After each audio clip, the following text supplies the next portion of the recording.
নির্বাচনের ডিউটিতে যাওয়ার পথে বাসের চরম সংকটের ক্ষোভে ফেটে পড়লেন পোলিং পার্সোনালরা এবং বুধবার সকালে এলসি কলেজ থেকে নানুর সহ বিভিন্ন বিধানসভা কেন্দ্রের বুথের উদ্দেশ্যে রওনা হওয়ার সময় পর্যাপ্ত বাস না মেলায় বিপত্তি ঘটে।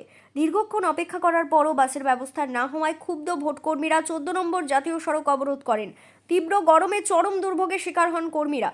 পরে পুলিশ ঘটনাস্থলে পৌঁছে দ্রুত বাসের ব্যবস্থা করার আশ্বাস দিলে প্রায় অবরোধ তুলে নেওয়া হয় এবং পরিস্থিতি স্বাভাবিক হলে কর্মীরা একে একে নিজেদের গন্তব্যের উদ্দেশ্যে রওনা দেন। কাল 9:30 থেকে দাঁড়িয়ে আছি, 9:30 থেকে দাঁড়িয়ে আছি। আমাদের কারো ডিউটি 293 নলহাটি বিধানসভা, কারো হাসন বিধানসভা, কারো রামপুরহাট বিধানসভা। আমরা এলসি কলেজের এখানে বাস পয়েন্ট এখানে আসার পরে আমাদের কোনো রকম সুরা হয়নি। আমাদেরকে মোটর ভেহিকলস যে মুভমেন্ট সেল আছে সেখানে গেলে আমাদের বলছে এখন আর কোনো বাস নেই। অথচ আমাদের এখানে প্রায় 150-200 জন এখানে পোলিং পার্সোনাল দাঁড়িয়ে রয়েছে। তাদের কোনো রকম কেউ কিন্তু সদুত্তর দিতে পারছে না যে আমরা বাসের ডিউটি পৌঁছাবো কি করে, এবং এর মধ্যে আমাদের মধ্যে টাইমের মধ্যে না পৌঁছালে আমাদের মেটেরিয়াল কালেকশনের ব্যাপারে চূড়ান্ত অবস্থা যাকে বলা কি, তাই তো?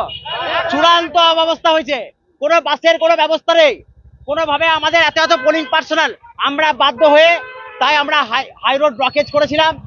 কিছুক্ষণ ব্লকেজ চলার পর আমাদের সিউড়ি ডিএসপি ডিএনটি আমাদেরকে আশ্বস্ত করলেন যে আমাদেরকে বাস দেওয়া হবে 2খানা 3খানা যা লাগে।